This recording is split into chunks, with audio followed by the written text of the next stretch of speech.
Thank you very much. It's a great pleasure to be here, and I'm very grateful to Professor Wu for inviting me and arranging this section, and I look forward to having some discussion, and it's quite a sight to see this amazing building. I have a very simple response to the question of One Belt, One Road, and that is to look back at the past and think why there was a Silk Road and what it was like. And I think of two salient features: the enormous difference between the products of China and its neighbors, and what is even more striking is the immense distance. If you study, as I do sometimes, the histories of Western Asia, we think of trade over much shorter distances. This is trade over very long distances. And the silk, which is so famous in this word, the Silk Road, is in part shown by this piece, which is a fragment from Central Asia woven with a symmetrical and semi-Buddhist, but actually not Buddhist, figure sitting in the middle, driving a chariot with an umbrella overhead and little dragons above there. So, and then a pearl border. So in part a Central Asian theme, in part a Chinese theme, and in part even a Sasanian or Roman theme. So this is a piece of silk that combines many different features in one place. But what is important to me is that it is technologically superb, that the Chinese were able at all periods to outperform everybody else in the high quality that they could achieve in all their products. Now, that is the basis of trade. The fact that in China, you could in the ancient times produce material of silk or bronze or iron in a completely different technological and aesthetic level from the rest of your neighbors. And this is the basis on which the trade was so successful. Here is simply a snapshot of today's trade in Turfan, indeed on the Silk Road.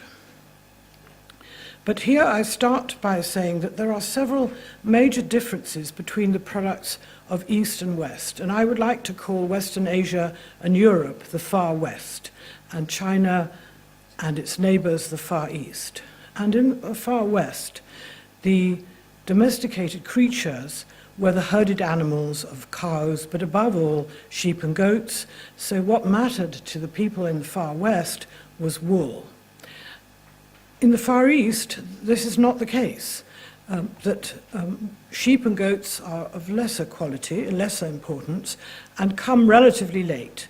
And instead, the silkworm was domesticated before 5000 BC. So that what you see here are two pictures of royalty or of high elites, and the ones in China are dressed in silk, the ones in the West are dressed in wool, and in both courts, the fine ladies are performing weaving functions. This piece from Boston is on a part of a long scroll all about the manufacture of silk. And here, from a miniature, from a manuscript, it depicts a queen weaving wool.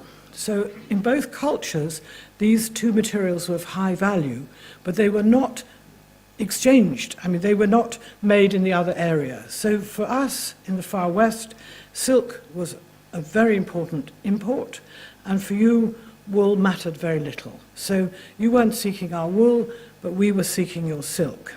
But as important in difference is not just the herded animals versus the silkworm, it's also that in this Far East you have millet and rice, and we in the West have wheat and barley. And those also determine salient differences between our two cultures.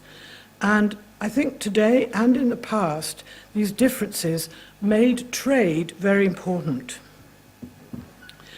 I'm not only going to talk about these routes, which are the sort of traditional Silk Road, but also the one through the steppe, which brought things eastwards. Because one of the extraordinary features of this transmission is that many things came east, as well as later on they went west. So this is a mutual exchange. But the terrain is difficult, so we have to think of it in stages. There's no way, as in the past, people could have traveled the whole length. This requires stage posting, and indeed many people handled goods which moved from person to person. There was not a single transmission from Beijing or from Xi'an to the Mediterranean. There had to be many intermediaries, and as you can see in this kind of landscape, the stages were probably short. There are many cities in this area. This is Gaocheng near Turfan, and there are many images from Chinese archaeology which show the kind of transport which developed in the post-Han period. In the pre-Han period, travel by this route through Central Asia was less attractive. Here we have, I don't know why it comes out like this, here we have a few examples of the kind of document that tell us that there were elaborate trading agreements. Here, the first one, the upper one, is about the sale of a camel to a Sogdian, and it's written in Khotanese. And the other one is a contract about the repayment of a debt in silk with a slave girl. So that these are the kinds of documents that still survive, kept in the dry weather of Xinjiang in particular, which give us a detail of this short trading stations which carried goods and people and animals along what we call the Silk Road. But now I'm going to give you two case studies which shows how very different Chinese products are and what are their major strengths that make them so attractive to the West. There is a route through the steppe which takes metalwork, in fact, from Western Asia here to China here. And indeed, almost all metalwork originates in the far west. The technologies of making copper-based metalwork, gold, and iron all originate in the far west, either actually in Western Asia or in the steppe. And it's a strange feature that takes them across the steppe to China. This is one of the most important movements in the early period. And you can see right away, if we look at the kinds of material that they made, that there's a complete difference. So regardless of where the copper metallurgy originated, when it was used in China, it was completely different. So here you see a typical Western Asian, rather early, group of copper-based material, and these are mace heads. So among the most important things in the far west are weapons. Among the most important things in the Far East are vessels, and these are for offering food and wine to the ancestors. And this is immensely heavy, this one. It's dated around 1200 BC, and it weighs 875 kilos. So if you think about carrying that amount of weight onto an aeroplane, you need a large number of suitcases. Now, the transmission has been studied recently, over the last 10 years or at least, and metalwork is used particularly in weaponry which crosses the Caucasus into the steppe in particular, but some has come around the Black Sea, and they particularly like daggers. So here we have a relatively early dagger, and then the next stage in the Yamnaya culture in the steppe. What is striking is that there's a transmission of this metalwork up what is called the mountain corridor. This is where the alloys, the metal is, and where the alloys are made, and knives are particularly important. Many other types of weapon can be studied, but the importance of knives is that if you herd animals, you need knives. And this is one of the big distinctions between central China and the rest of Eurasia, the herding of animals. And those of us who grew up in the far west are familiar with farming that includes crops and herded animals. And in order to cope with herded animals, you need sharp tools to remove stones from their hooves, and you need knives for skinning. So one of the most important features that's transmitted up here through to the Far East, particularly in the Afanasya culture, are the knives. Because this area on the borders of China is particularly rich compared with the rest of the steppe. They get their tradition of knife making from the steppe, but they make lots of knives. There's a very large number of knives found in this area. But there's also a complete border. This is an area making knives with herding of animals, and this area has much less herding of animals, and they make ritual vessels. And this is one of the most important borders in the world. I think there's very little that I can say is more important than this division between Eurasia and central China. And so though the use of metallurgy might have traveled across Eurasia, the Chinese do something completely different. And it's that difference which I think is the most important feature of China. China turns anything it borrows into something completely new. And why do they do that? In part they do it because they have a culture in which using for over many thousands of years beautiful ceramics for offering food and wine to the dead is already embedded in China. So China has been cut off from the Western Asian metallurgy, if you like, for several thousand years, and it only reaches China late, and then what do? They turn their ritual vessels in ceramic into bronze. So that this move from ceramic into bronze is something that only the Chinese could do.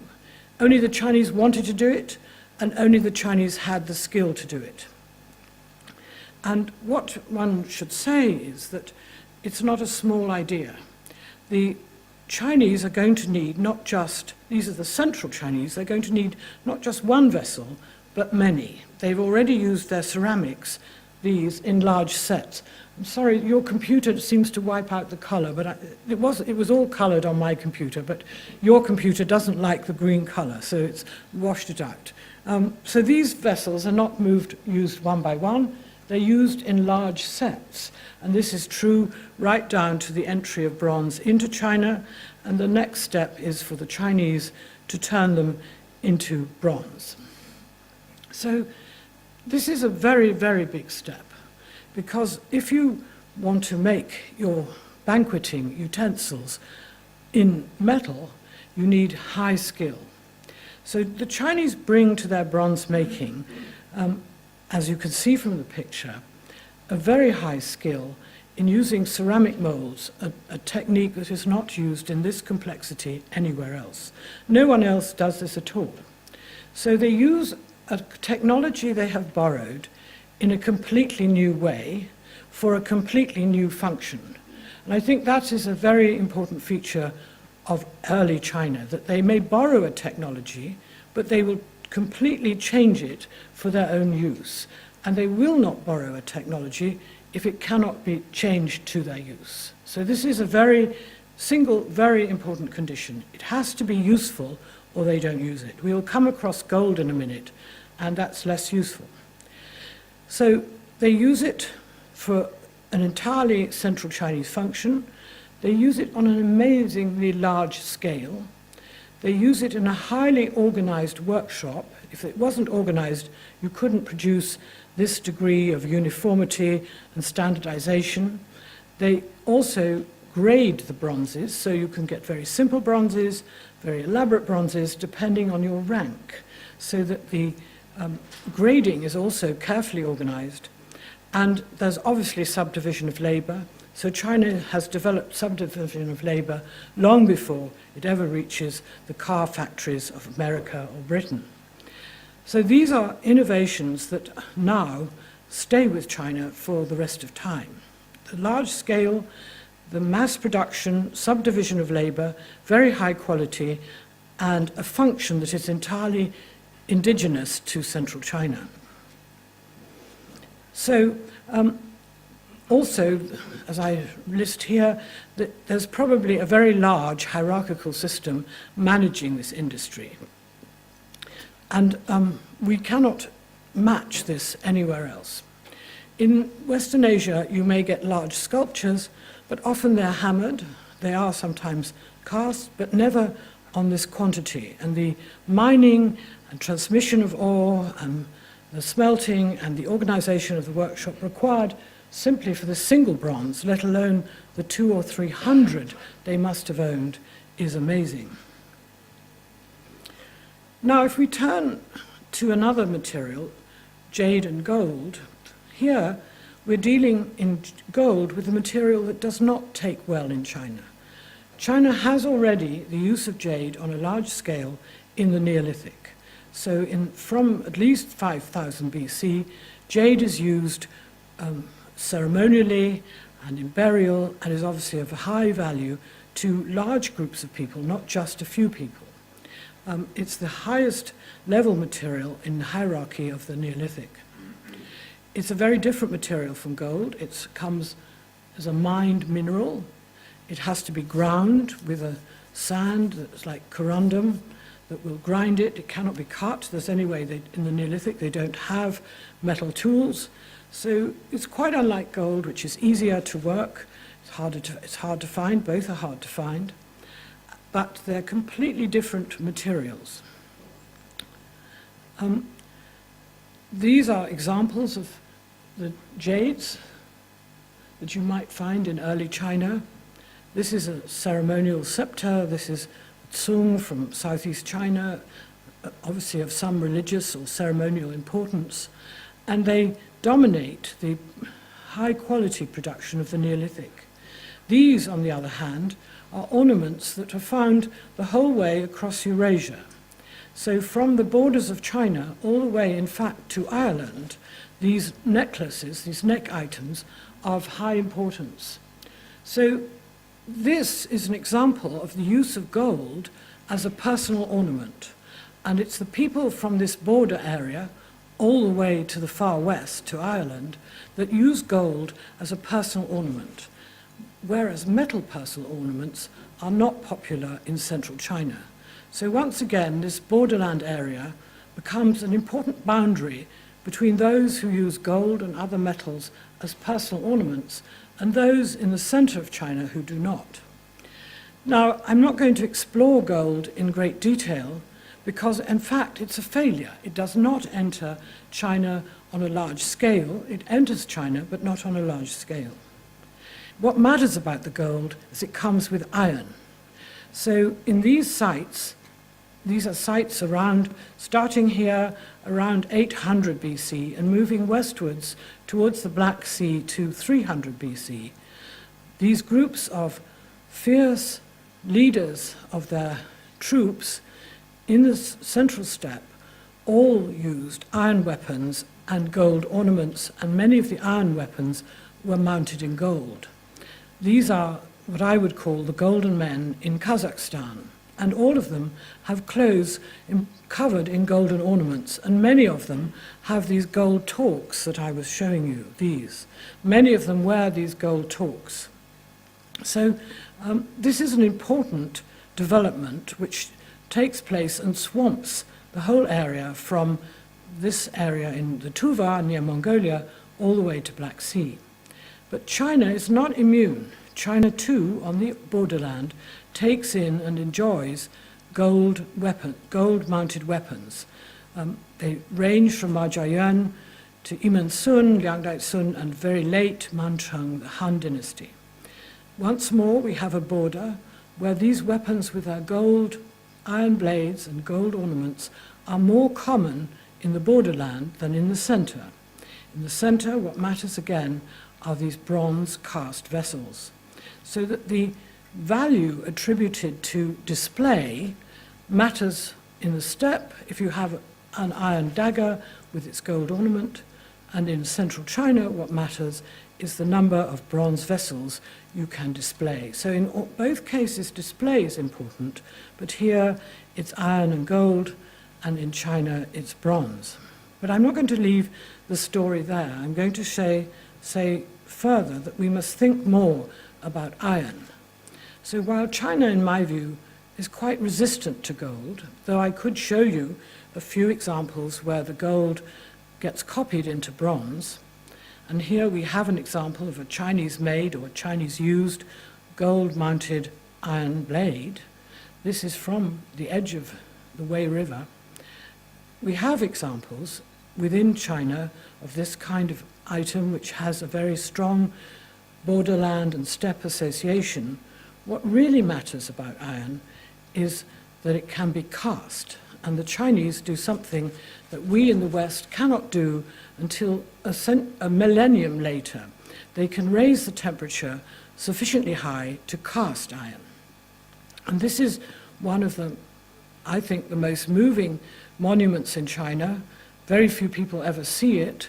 It's a group of cast iron statues of oxen and their guardians, and they anchor a pontoon bridge. That is a bridge across the Yellow River made of rafts of wood which are chained together to make a bridge along which you can cross the river.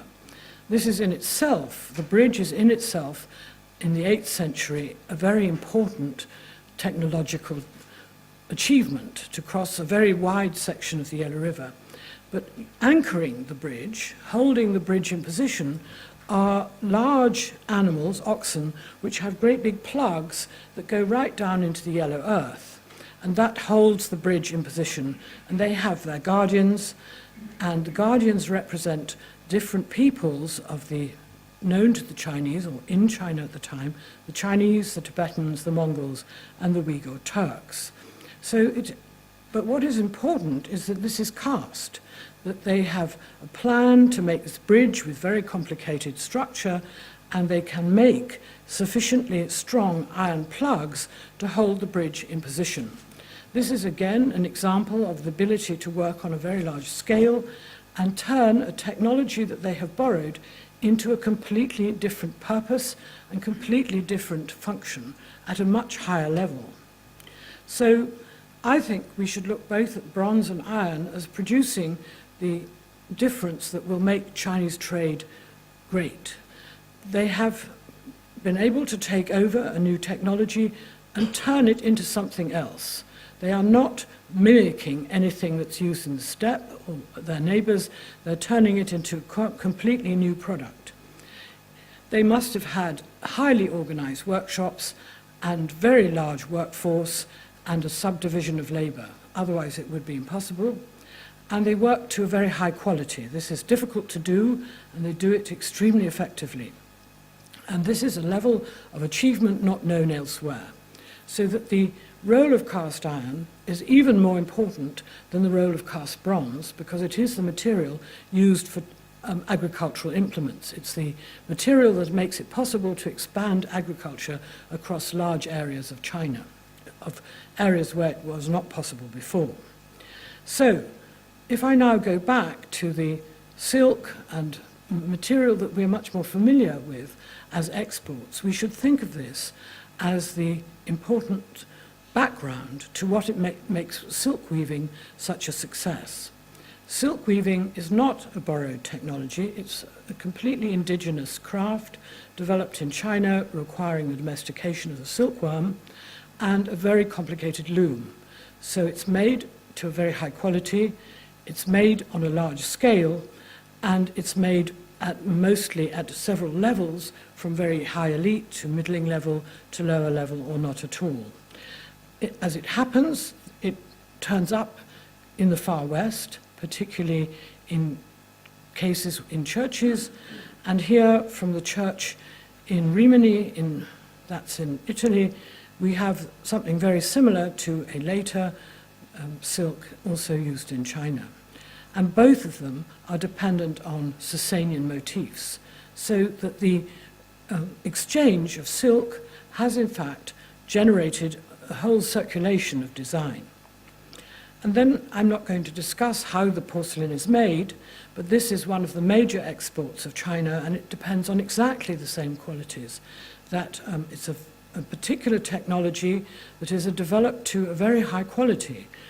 Even today in Britain, we can't make or don't wish to make little cups of porcelain like this. If we do make them, they're extraordinarily expensive.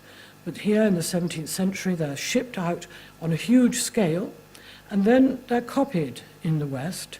Here we have a jug, a flask which is painted in the West but made in Jingdezhen, and here is a French jug which is copying a Chinese one. And this is possibly one of the most influential exports in the world. We ate today our lunch off white plates. In the British Museum, we eat off white plates. In Oxford, we eat off white plates. Why? Because the Chinese invented porcelain, shipped it around the world, and everybody copied it. And now everybody would like to eat off a white porcelain plate, but only the Chinese make real white porcelain plates. So that it is the same thing of a high quality, a difficult technology made on a huge scale and also exported on a huge scale. So though I have studied and looked at very early China, the qualities that you find in bronze or iron manufacture are replicated and repeated again and again, and it's this high quality and this technological skill that is not matched in the West until probably the 18th or 19th century. So that makes trade, and the distance makes the material more desirable because it's difficult to get. Thank you.